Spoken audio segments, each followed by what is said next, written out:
ये बड़ी खबर आई है ईरान से। बताया ये जा रहा है कि चाइना ने अपनी DF-17 मिसाइल्स जो हैं वो बड़ी संख्या में ईरान को पहुंचा दी हैं, ईरान को ट्रांसफर कर दिया है। देखिए पीछे जो कार्गो प्लेन्स पहुंचे थे ईरान, उसको लेकर तमाम कयास थे और अब जो खबरें सामने आई हैं कि DF-17 ये वो मिसाइल्स हैं जो कि चाइना ने ईरान को ट्रांसफर किए हैं। लेकिन इसके पीछे जो असली खबर है वो ये है कि इस DF-17 मिसाइल्स के साथ साथ देखिए ईरान के पास बहुत सारी मिसाइल्स हैं, ईरान को मिसाइल्स के मामले में ज़्यादा किसी की मदद की ज़रूरत नहीं है। लेकिन ये जो DF-17 मिसाइल्स जो चाइना की पहुंच गई हैं ईरान, ऐसा बताया जा रहा है, इसके साथ ही चीन ने पहुंचा दिया है DF-ZF हाइपरसोनिक ग्लाइड व्हीकल, जिसे HGV भी कहते हैं। अब ये खास बात ये है, अब ये समझना होगा कि क्यों ये जो DF-ZF हाइपरसोनिक ग्लाइड व्हीकल जो पहुंचा दिया है चीन ने ईरान को, इसका इस्तेमाल कैसे हो सकता है और ये समंदर में कैसे अमेरिकी जहाज़ों का काल बताया जा रहा है कि साहब उनको तबाह करने में बहुत अहम भूमिका निभा सकता है। देखिए आपने DF-17 की खबर शायद पहले कहीं देख रखी होगी, कई जगह खबरें छपी भी थी कि DF-17 मिसाइल चीन ने पहुंचा दी है। लेकिन उसके साथ अब जो खास बात है वो DF-ZF हाइपरसोनिक ग्लाइड व्हीकल। अब ये क्या चीज़ है, देखिए ये एक ऐसा सिस्टम होता है जिसे इस मिसाइल के ऊपर लगा दिया जाता है। ये जो DF-17 मिसाइल है, इस मिसाइल के ऊपर लगाया जाता है ग्लाइड व्हीकल जिसका नाम है DF-ZF। ये मिसाइल के ऊपर लगाकर छोड़ा जाता है जो अंतरिक्ष की सीमा से गोता लगाते हुए लक्ष्य की तरफ गिरता है। अगर हम आपको इसको सरल शब्दों में समझाएं तो ये जो DF-17 मिसाइल है, इस मिसाइल के ऊपर लगा दिया जाता है DF-ZF हाइपरसोनिक ग्लाइड व्हीकल। और जब ये मिसाइल लॉन्च की जाती है तो ये मिसाइल पहले वायुमंडल को पार करते हुए ऊपर जाती है और उसके बाद जब री एंटर होती है वो एटमॉस्फेयर में, जब वो री एंटर होने लगती है तो ये जो ग्लाइड व्हीकल है ये उससे अलग हो जाता है और वो जो टारगेट है वो उस पर गिरता है। यानी देखिए जो DF-17 की रेंज है 2500 किलोमीटर, 2500 किलोमीटर, और उसके बाद जब वो री एंटर होती है, जैसी मिसाइल री एंटर होगी तो ये जो ग्लाइड व्हीकल उसके ऊपर लगा हुआ है ये उससे अलग हो जाएगा और फिर उसके बाद वो भी कई किलोमीटर तक ट्रेवल कर सकता है। यानी आप देखिए इस मिसाइल की रेंज जो है वो 4000 किलोमीटर से ज़्यादा हो सकती है।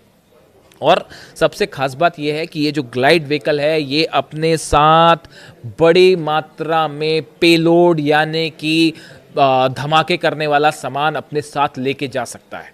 यानी आप देखिए पहले मिसाइल लॉन्च होगी, मिसाइल ऊपर जाएगी एटमॉस्फेयर में, जब री एंटर करेगी तो ये जो ग्लाइड व्हीकल उसके ऊपर लगा ये अलग हो जाएगा और ये जो है अपने टारगेट की तरफ आगे बढ़ने लगेगा बहुत स्पीड के साथ, और उसके ऊपर जो है वो पेलोड लगा हुआ है जो कि अच्छा खासा अपने साथ गोला बारूद भी लेकर जा सकता है और वो जो है हमला कर सकता है। और इससे निशाने पर सबसे बड़ा टारगेट इसका होंगे अमेरिका के एयरक्राफ्ट कैरियर अब्राहम लिंकन और गेरल्ड आर फोर्ड।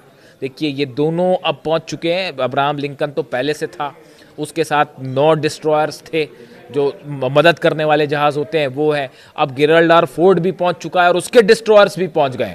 बताया जा रहा है कि अब टोटल 17 डिस्ट्रॉयर्स हो गए हैं अमेरिका के, यानी 2 एयरक्राफ्ट कैरियर अब्राहम लिंकन और गेरल्ड आर फोर्ड और उसके साथ जो है 17 डिस्ट्रॉयर जहाज जो कि मदद के लिए खड़े हैं। ये सब के सब अब ईरान की ये जो मिसाइल्स हैं जो कि चाइना ने दी है DF-17 और इसके ऊपर लगा जो DF-ZF हाइपरसोनिक ग्लाइड व्हीकल है HGV जो कहलाता है, ये इसके निशाने पर होंगे। देखिए हाल ही में अमेरिका के रक्षा मंत्री पीट हेग्सेट की तरफ से एक बयान आया।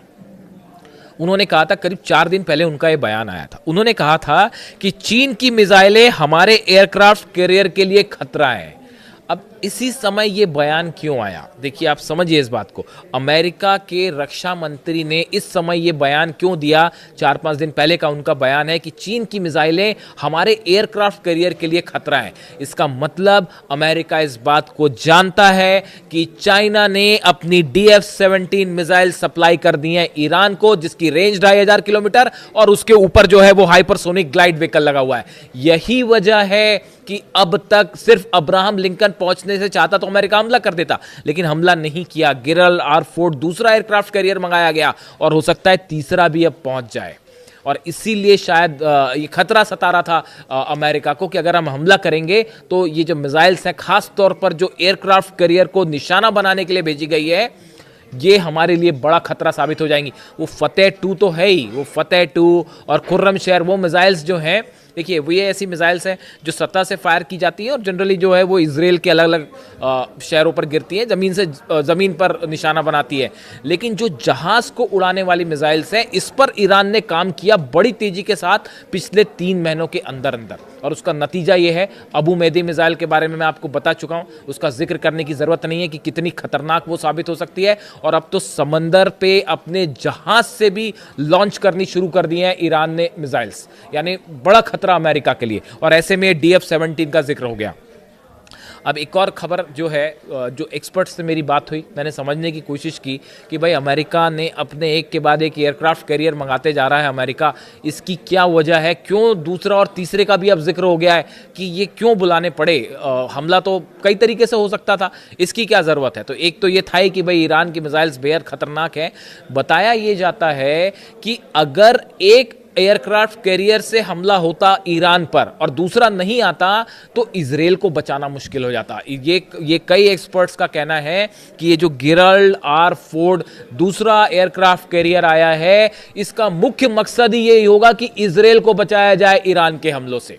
यानी जब हमला होगा अमेरिका का, भले उसमें सीधा हमला इजराइल ना भी करे, अगर अमेरिका ने भी हमला किया, लेकिन नतीजा ये ज़रूर होगा कि तेल अवीव पर, हाइफा पर और इजराइल के तमाम शहरों पर बरस जाएंगी ईरान की मिसाइल्स।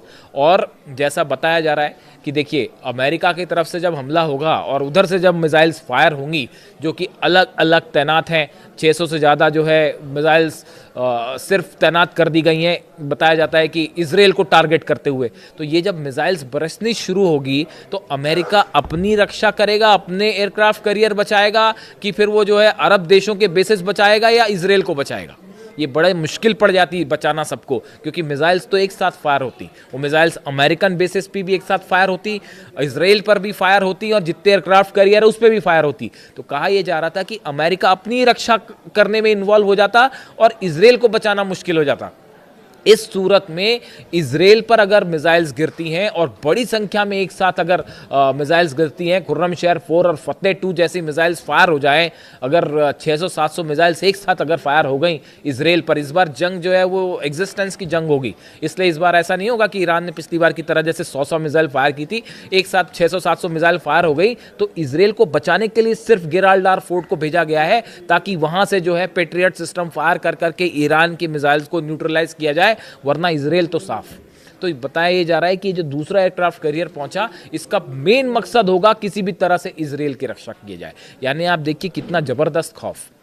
आपके पास एयरक्राफ्ट कैरियर है, 17 डिस्ट्रॉयर, सबमरीन छोड़ दीजिए, बाकी जो बेसिस पे F-35 और F-16 जेट्स हैं वो छोड़ दीजिए, जो पैराट्रूपर्स खड़े हैं अंदर आने के लिए वो छोड़ दीजिए। इन सब के बावजूद इजराइल को बचाना एक बड़ी चुनौती। और अब ऐसे में ये जो DF-17 के साथ खास तौर पे DF-ZF हाइपरसोनिक ग्लाइड व्हीकल की जो बात हो रही है, जो बताया जा रहा है कि बड़ी संख्या में पहुंच चुके हैं ऑलरेडी ईरान, अगर जंग होती है तो ये बड़ा गेम चेंजर साबित होंगे और अमेरिका के जितने जहाज हैं वो इसकी जद में होंगे, इसके निशाने पे होंगे। इससे जुड़ा जो भी अपडेट होगा मैं आप तक पहुंचाऊंगा। वीडियो कैसा लगा कमेंट करके ज़रूर बताइए। Thank you so much.